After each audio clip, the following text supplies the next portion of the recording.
we talked about this a little bit in the beginning. Why portrait events? Does anybody have any questions? Like, just before we even get started. Why would you consider a portrait event? Oh, well, it wasn't related to a portrait event, but, okay. And I'm sure we're going to be covering all of this as we go. But one thing I wrote down was fundraising, charity, auctions versus the business. Mm-hmm.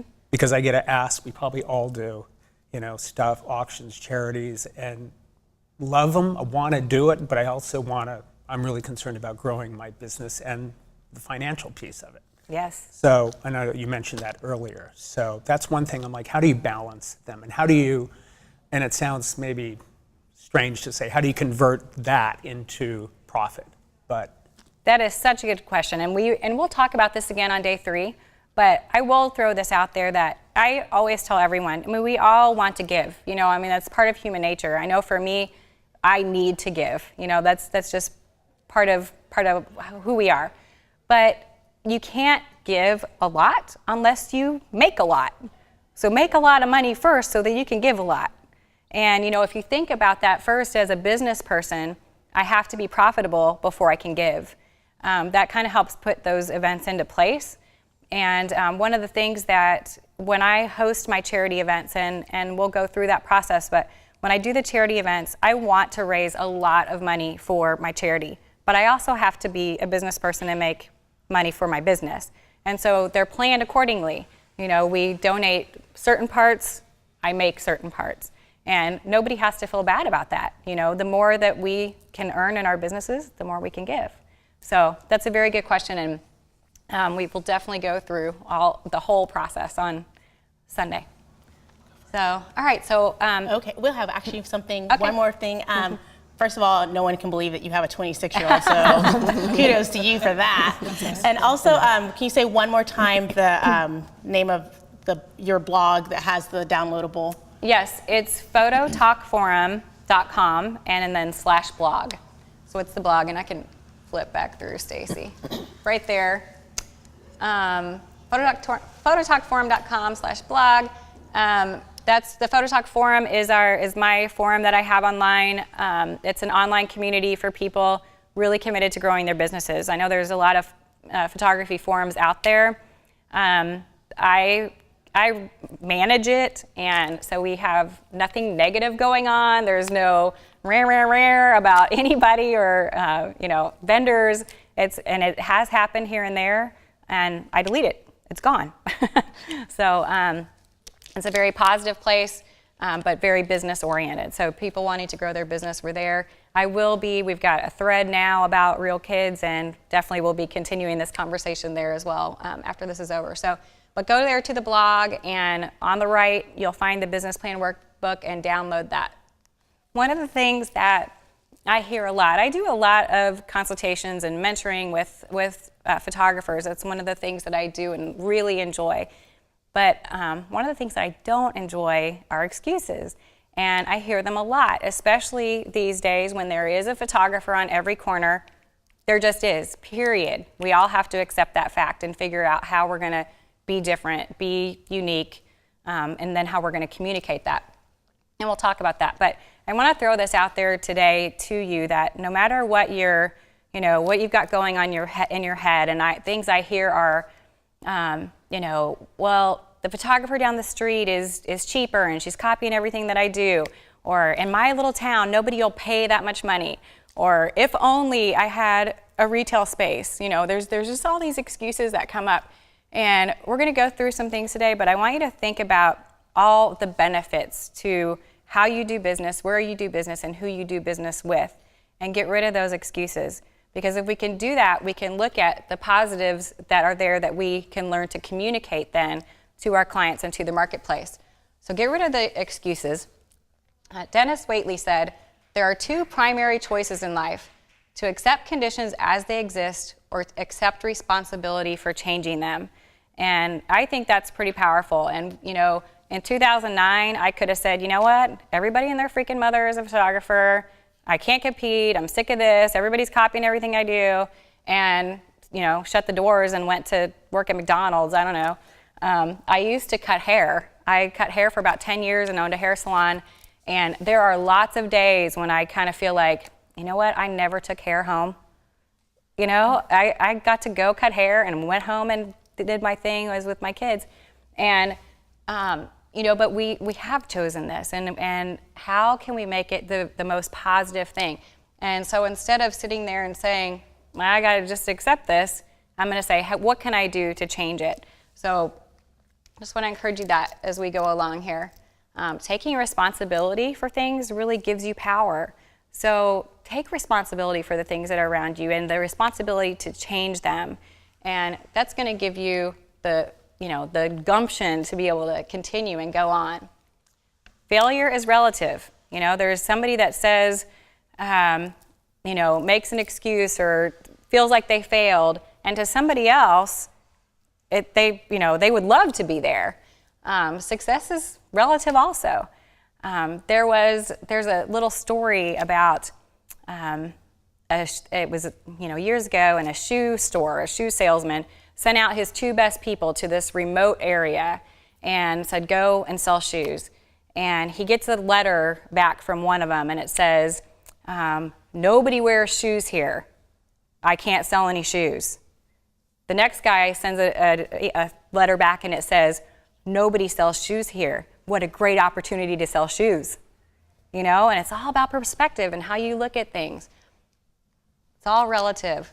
Learn from the mistakes, learn from the things that are happening around you, and grow from it.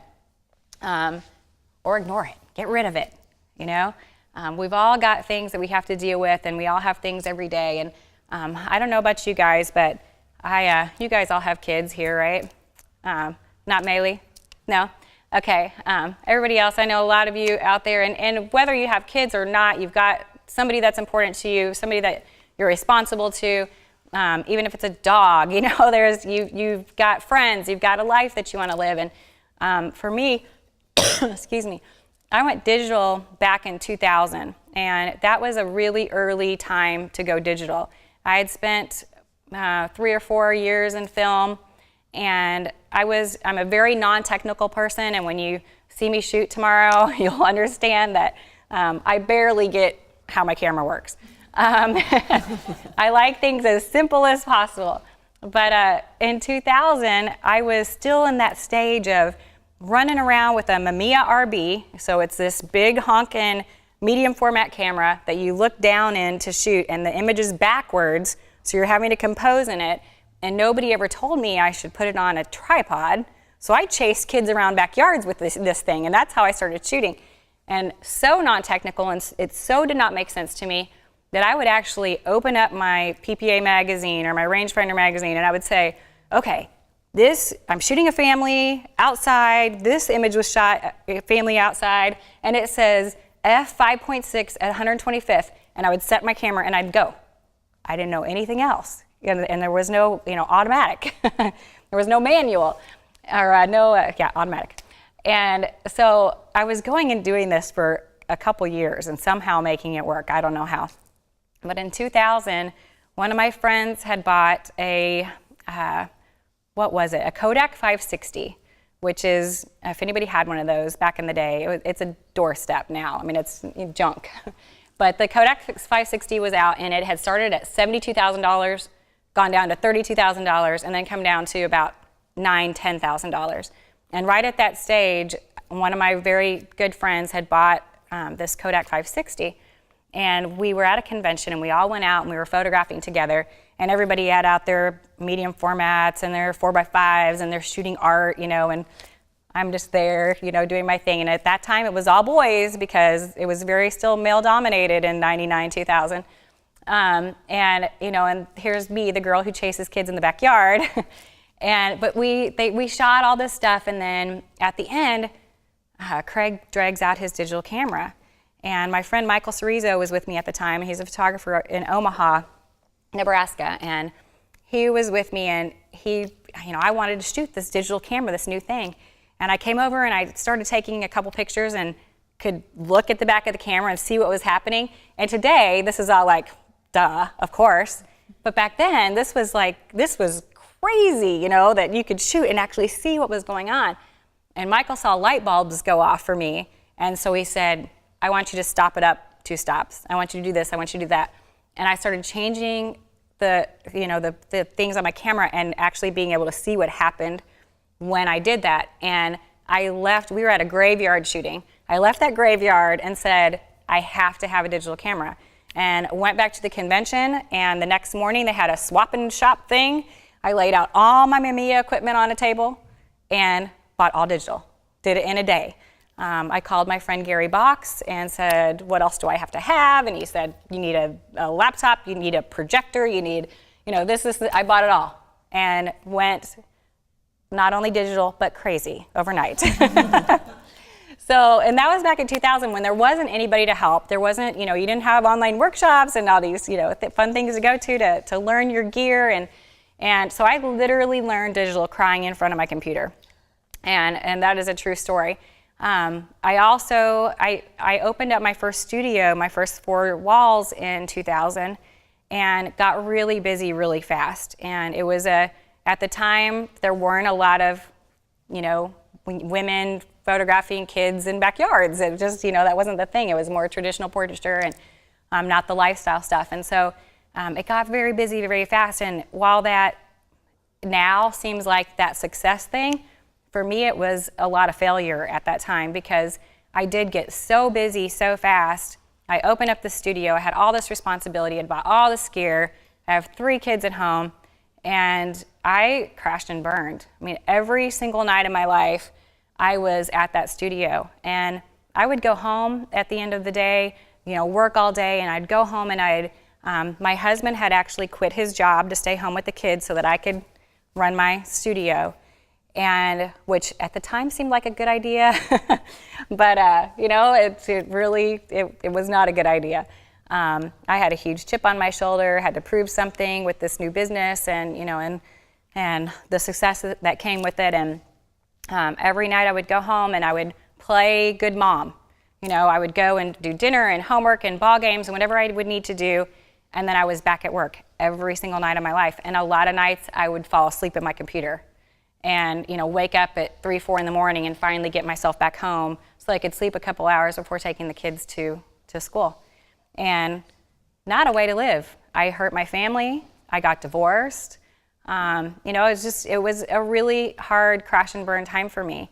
And I share that because I know a lot of you out there struggle with that. Digital has eaten our lives, period. It has eaten our lives. And so putting systems in place was not an option for me. At the end of that time, I did get divorced. At the end of that first year in 2000, I looked at my business, and I always thought I was a good business person because I really love working with people. I love sales and marketing and that whole process, and I'd run a hair salon for many, many years and thought I was a good business person. But at the end of that year, I realized how much money I had brought into the business and how broke I was. And not just financially broke, I was mentally broken, and I wasn't happy. I wasn't being a good person for anybody in my life. And so, and it wasn't just at the end of that year. It took me a while, but I did realize that I had to make changes. It wasn't an option, and the only other option for me, if I wasn't going to make change in my business, was to quit because I couldn't keep doing what I was doing to myself and my family. So. I don't know why I went off on that tangent on that slide, but. Well, Lori, I just want to say that people in the chat rooms are so appreciative that you are just so honest from the get-go. And DG Photo 81 says, it gives me hope for being new. Your name is saying that, wow, she is speaking to me. So people are resonating with you. Thanks for letting me know that.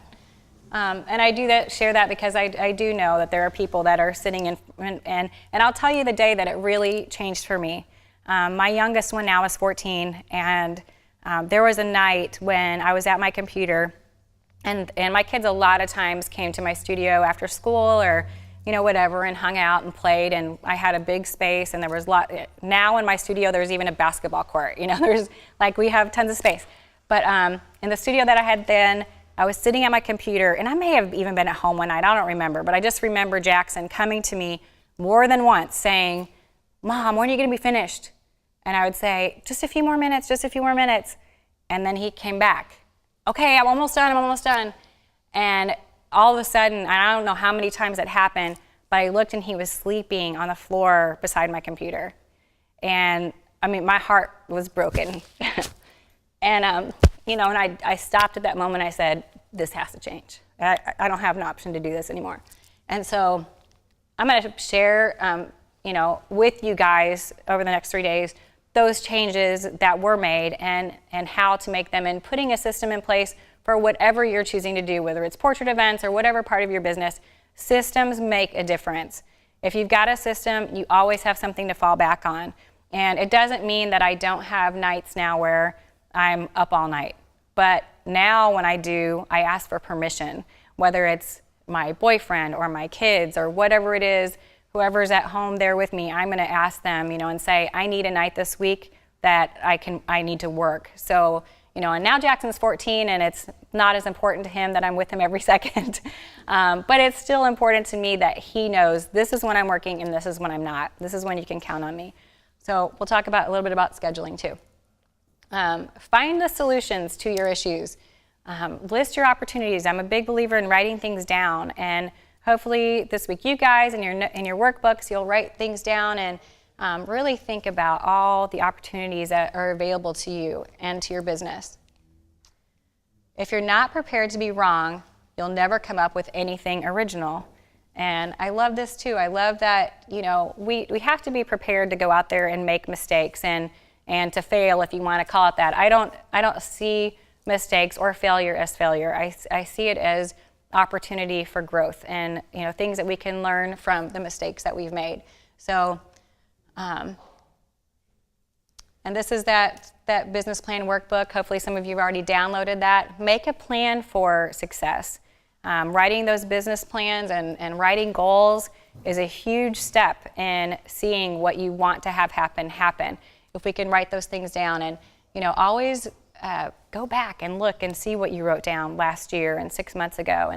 And one of the things that happened to me that was really exciting that I didn't even realize was happening at the time that it happened, but years ago, I was cutting hair and just photographing my kids outside, and you know, once a month I'd go shoot a roll of black and white film, and that's how I fell in love with photography and owned the hair salon. And I was hanging portraits of the kids in the hair salon, and started having my clients ask me, you know, who took those pictures? And so I started photographing their kids, and I know lots of people started that way these days. But it, you know, it grew very organically for me like that. But I decided one day, I just walked into the hair salon and I decided, you know what? And I've never worked for anybody else. I've had my own business since I was 16 years old, started cutting hair, opened up a hair salon when I was 18, and didn't know anything else. So that part of it didn't scare me so much, starting a business. But I walked into the hair salon and said, I think I'm done cutting hair. I'm like over it. And sold the hair salon, worked for the new owner one day a week so I could continue to make some cash. But I went to another studio locally, and I lived in Waco, Texas at the time.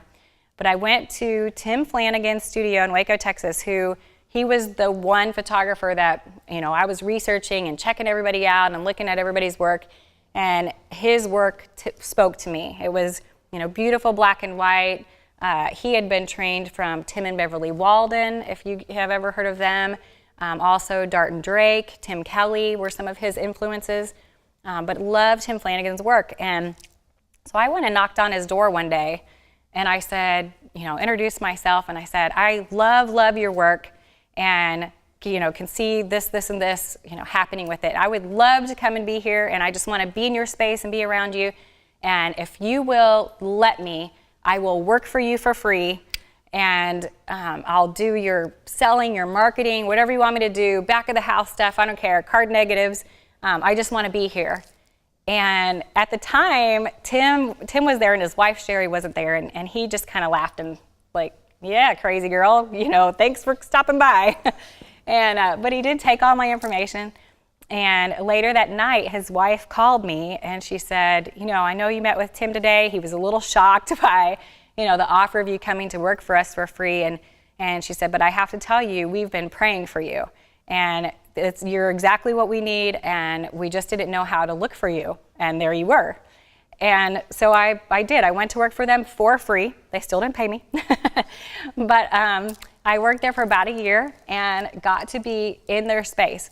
Well, I was only cutting hair one day a week. I was a single mom at the time, and with my 2 older kids. And Tim and Sherry decided that they would send me to Texas school. And if you guys aren't aware, there's all over the country, there are affiliate professional photography schools. And Texas school is one of the biggest ones. It's very fun, it's very educational. But they decided they wanted to send me to Texas school, kind of as part of paying me for being there. And I didn't want to tell them at the time that I didn't have enough money for a hotel room, and because I didn't want them to feel responsible for that. So I drove to Texas school and I camped out for an entire week to be able to attend Texas school and learn. And I would leave class and drive to the campgrounds and shower in the little campground shower, blow dry my hair with my air conditioner, and go to class the next day, and nobody knew. But I camped out, and one of the things that I wrote on my notebook that week was, I want to teach at Texas school. And this was a girl who knew nothing. I mean, I did not know an f-stop from a boom box. I mean, I knew nothing.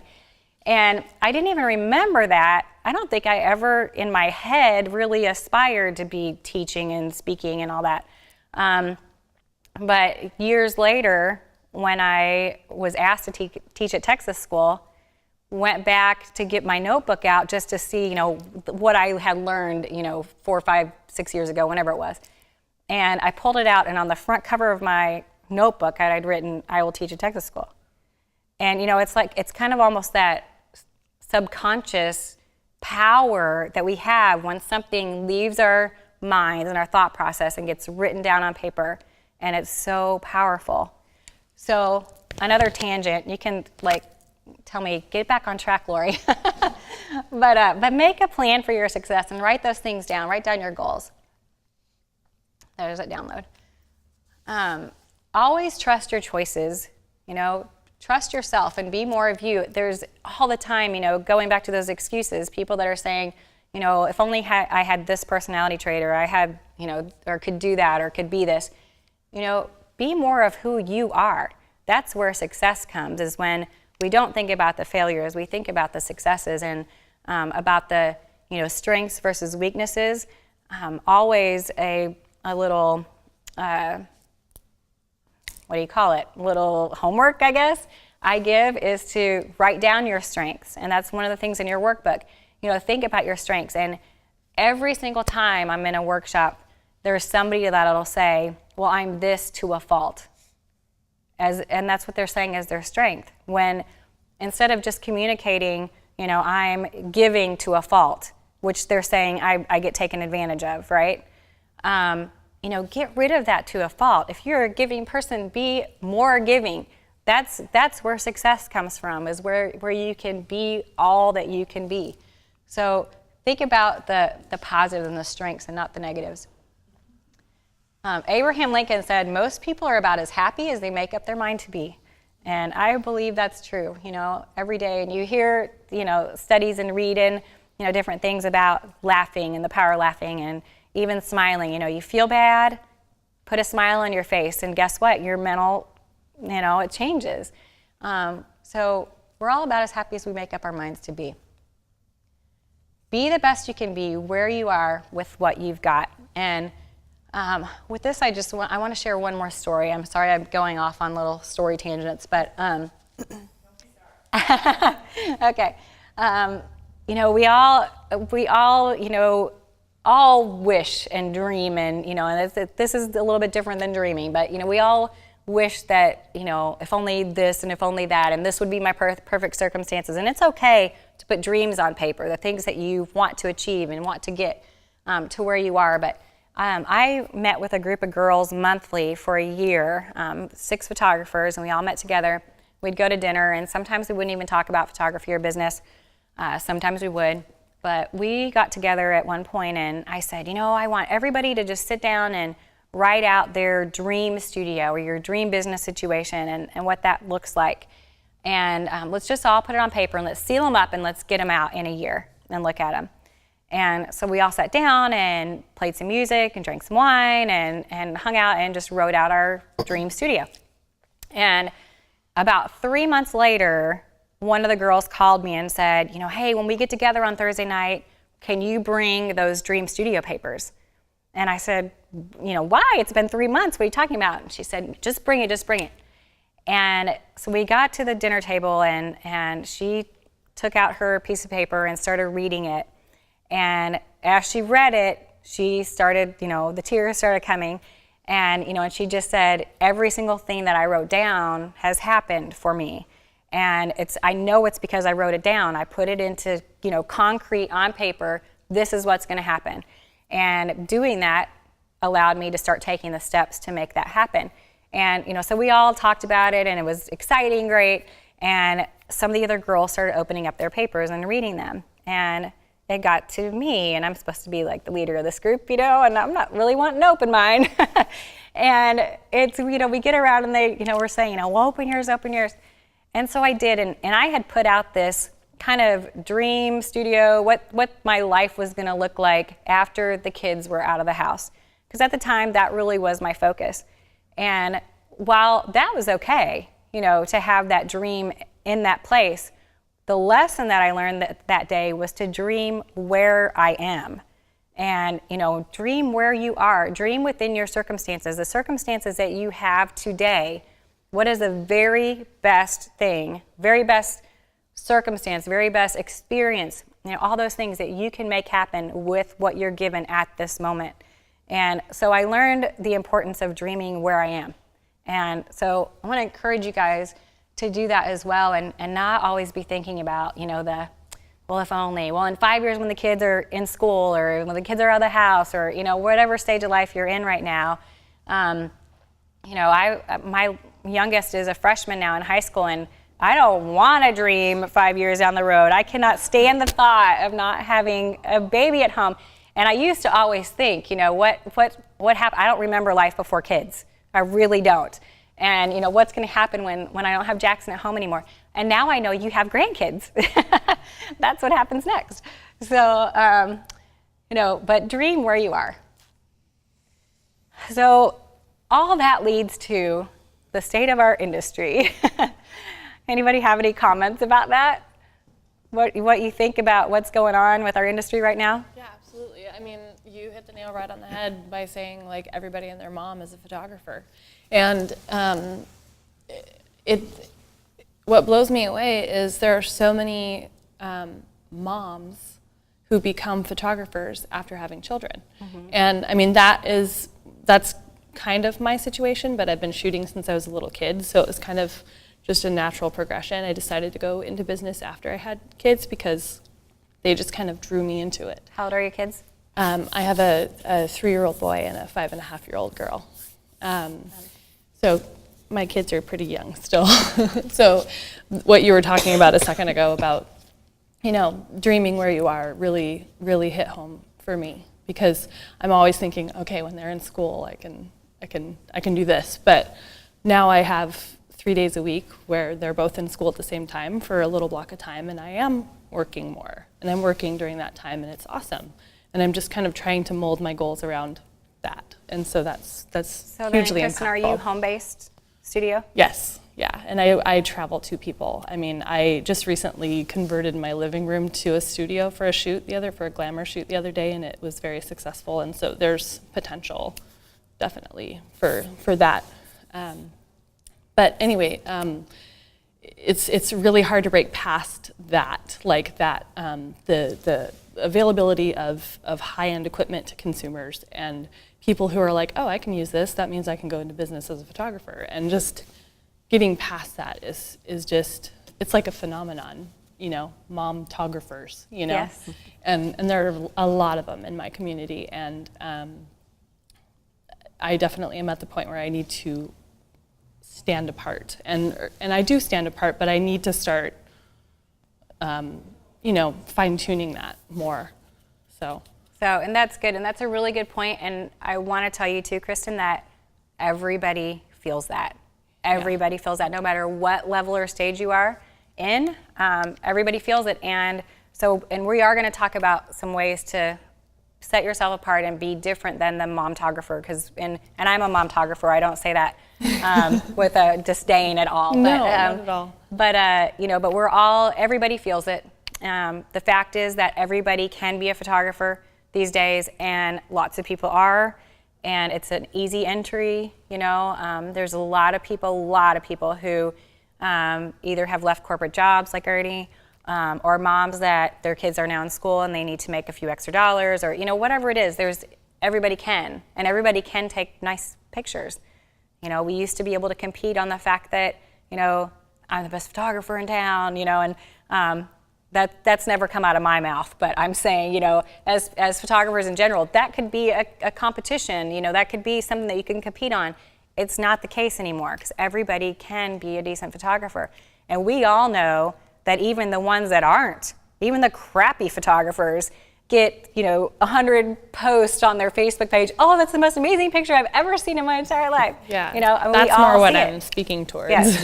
So, The crappy Janice, one. you were going to say something. Hi, I just wanted to add, I was so glad that you were talking about the no excuses, because we hear so much the complaints about the photography thing, and I know that a couple of my male photographer friends were mocking me when I started to expand to also being a professional photographer as well as a professional blogger, and putting me down for being another one of these moms that have entered and everybody calls themselves a photographer. And I said to them, or at least to one of them, I said, you know what? I was a mom blogger before there were all these mom bloggers, okay? And I started my site, nobody was doing exactly what we were doing. Then all of a sudden there's tons of us, everybody has a blog. And even, actually ironically, these guys are now bloggers too, because they're, because everybody has to That's what we become do. it. Yeah. And I guess I just always wanted to say to that, because I'm a very positive person, and I believe in, and so I loved what you were saying, because the reality is, if we can't accept, the world is changing, and the social media is change, and if we can't embrace change, then we will fail. And if you're going to complain about the change of the situation, you're not going to succeed. But it's not and so for me, for blogging, and people are like, okay, well now there's all so many bloggers, everybody's a blogger. Well, that doesn't hurt me at all, because that just pushes me to be better. Now I just have to keep being better. I am getting better, just like everybody's getting better. As a photographer, I get better. As a blogger, I get better. And so the competition, if we look at it as not, all of these moms are competing, or we're competing with them. No, not really, because most of all, a lot of them, they still can't achieve the kind of work that we can achieve for them. And just like as a blogger, they can't achieve what I can achieve, and it's okay. Everybody's on the same path, and so I just find that if we approach it from a no excuses point of view, great, everybody, so now they can appreciate photography more now. That's how I look at it, is that, say, a lot of the moms that I know who have the digital cameras, they take a picture and they're like, okay, mine doesn't look like yours. I need you to coach me, And that's the case. In fact, they're becoming more educated about photography. These those that haven't become professionals. So to those photographers, especially the males that are frustrated that we moms are entering the field, stop whining, everybody. She's not talking to you, Ernie. No, but that, in the blogging, that happened to us too. And you have to embrace the change. You have to use it to make yourself better and to find ways to differentiate yourself. And most of all, no excuses. Don't whine about it. It's great. Now they're more educated consumers. Now there's people who appreciate photography more, and so they're looking for the professional photographer to photograph their children. So I look at it I try to take it in a positive spin. Yeah, that's a good point. Very good point. That's an excellent point. And Lori, we wanted to read off a couple things, what people are saying online about the state of the industry. Yeah, good. And Christina K says, I think our industry is undervalued. We need to learn how to raise it back up. That people can be do-it-yourself photographers, but there are still times when a pro should be hired. And just like you're saying. I'm a mom, I'm a photographer. The things that irk me is there's such a negative stigma associated with the two terms. The fact is, I know how hard I'm working to make a successful business, and I hope that it will set me apart from the rest who aren't putting in the time to learn and grow. And that's great too. And I think one of the things that we have to realize is, really, Ernie, as we can see in this group here, it is more women dominated now. We have a more women dominated industry, and that is because of the moms that have come on board. and are able to photograph kids and have the perspective of that. Just even 10 years ago, it was still very, very male dominated. And over the years, the percentages have just really shifted, which I think is an exciting thing. And I don't think there is any negative connotation anymore for a woman photographer, except with the old men. So I don't think anybody has to worry about that. I mean, take that chip off your shoulder right away. Kenna, the first thing that you said, tell me that again, because there was something that I was going to say about that. Sure, yeah. Let me go back and find that. It was. Now I don't remember. If you lost it, that's okay. Go for it. There you go. Yeah, you got it. It says, I think our industry is undervalued and we need to learn how to raise it back up. That people can be DIY photographers, but there's still times when a pro should be hired. Yes, okay, thank you. And what I was gonna say was, even thinking back to the hair salon days, anybody can cut their kid's hair, but when do you choose to go to professional to have your child's haircut, or your own haircut, or your own hair colored, or whatever? And I like to think about that even in the photography industry. My target client, she's got the same camera I do. She calls me asking me what kind of lens she should have to photograph her kids' sports. And she's talking about a $2,000 lens, $3,000 lens. So she's got the equipment, but she doesn't clean her own house, even though she could. She doesn't hang her own art on her wall. She's got an interior designer do it. She doesn't mow her own yard, do her own, that's something that she's gonna hire out. And the same with me. She's going to hire someone to hang the art on her wall, not do it herself. She's gonna take pictures every single day and she's gonna do it well, but she's taking pictures for the scrapbook and the sports and and all these different things. And that's another thing I'm surprised nobody has brought up yet with the state of the industry. And one of the reasons that I feel like my business has continued to be profitable and I'm still in business is that I don't sell digital files. I offer them, but it's not my main product.